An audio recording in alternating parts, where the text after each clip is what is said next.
So Adobe Lightroom has updated recently and added AI to the Heal tool, which has now been rebranded as the Remove tool. And these new AI features have added some really cool new things to Lightroom that we used to only be able to do in Photoshop. But at the same time, they also slow some things down, currently at least. Let's go over what the new things are in Lightroom, how you can use them to benefit you, and how to turn them off so that they don't increase your photo editing time exponentially. I will point out the Band-Aid brush and the stamp tool are still here and still work like they used to. It's just this Heal/eraser tool that has changed. While going over this, I've actually pulled a few photos from a recent photo shoot I've done, just unedited, and I will be using them as an example. These are from a photo shoot for an unreleased swimwear line, so I can't show you the suits. So instead, I will be doing an artist's rendition, so hopefully you enjoy that. So as you can see in this photo, there is a caution sign in the background, and I do not want that caution sign there. Sometimes Lightroom has a really hard time getting rid of things and pulls from different areas of the background. So most of the time when I'm removing something from the background before now, I would press Command or Control E to open it in Photoshop and just edit it there instead because it would save me time. But ideally, these updates in Lightroom will make it so I can do this here and not have to open it in Photoshop. So in Lightroom, if you go to the now eraser, what used to be Band-Aid, that is the Remove tool. And you can see that there are some checkboxes right here. One for generative AI, which says early access, which does mean a lot of this is going to change and hopefully speed up. So keep that in mind as I'm going over this, that it could change. As well as that, there is the object aware, which should help you be able to basically just circle something and Adobe will smart select the thing for you and it'll be all peaches. It'll be great. So I'm going to go ahead and turn both of these on. There is no feather with this, so keep that in mind.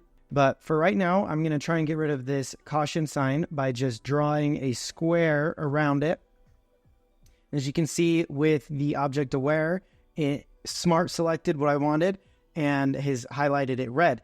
Unlike the previous Remove tool or Heal tool, it doesn't automatically get rid of it. This is a task that requires more processing than it used to. And unlike something like the noise reduction AI features that have been added recently to Lightroom, this isn't something that goes on in the background. Since it's not something that goes on in the background, it will just start removing it right here. And that takes a variable amount of time, but it did a fantastic job and removed it in this case.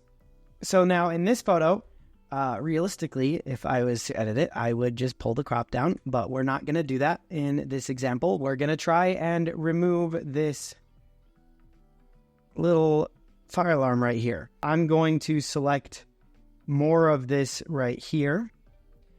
And along with this, you can actually go and select other things. So let's say I wanted to remove, I don't know, like this little freckle she's got on her arm. I can select that, and then when I click apply, it's going to do all of this at the same time. But if we come back here, we can see that it has removed it. I haven't seen it extrude a brick like that before, but it doesn't look too bad. But just like AI generate in Photoshop, there are multiple options for us this time around in Lightroom to go through. If you decide you don't want to use the AI processing, which is longer, you can just go ahead and turn off generative AI, but you can leave on the object aware. So let's give it another shot on this fire alarm here, see if it does a good job. Nope. So we'll add that in. And as you can see, just like when we were processing with AI from before, it does this red highlighting and it won't remove anything until I click apply over here. But with the AI turned off, it doesn't do the longer AI processing. It just removes it with the old Heal, which this time did pretty decent. But to illustrate what I was talking about with things just taking a little longer, I wanted to use this stock photo of the sand, and I was going to try and remove the footsteps. Once with the Heal brush, and once with the new generative AI Heal brush. Well, remove brush, I guess. I can just tap on these spots right here, and it will remove them relatively quickly. But that is our heal brush sand. Remove, I don't know what to call things. The one without the AI, that's what it looks like. As you can see, I'm just kind of drawing little red spots. Nothing is being removed right now. As you can see, doing this with AI, even though I was really easily able to go in and select all these spots, now I have to wait for this to generate all of the options in there. And then they may not even work. And so I would have to go in and do it again. But yeah, we're still just waiting. So hopefully this is sped up.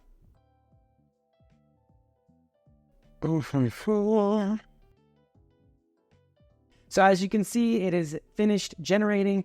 And as you can see, it took a lot longer right now to use the AI. So while it is really exciting that Lightroom has added this, and in instances like that caution sign and the fire alarm, it did a really good job and it didn't take too long, I would not recommend doing larger edits, larger overall edits that you're doing a lot of little spots with this AI, because it's just going to increase the time spent on each individual photo exponentially. For now, this is a new tool that you're able to use in Lightroom without having to jump into Photoshop. So I can see a few instances that this will be really helpful. As of right now, it's still really cool. And there are a few instances like the caution sign and the fire alarm that I can think of that already would speed up my workflow because I don't have to wait for the photo to move into Photoshop, remove the object, and send it back. But yeah, let me know what you think of all of these new AI features being added to the Adobe programs. Hopefully they're speeding up our workflows. In some cases, they're making things take even longer. But yeah, it's early access. Hopefully it's way better than this in the full version. It's got a bright future where it is now, so we'll see. Goodbye.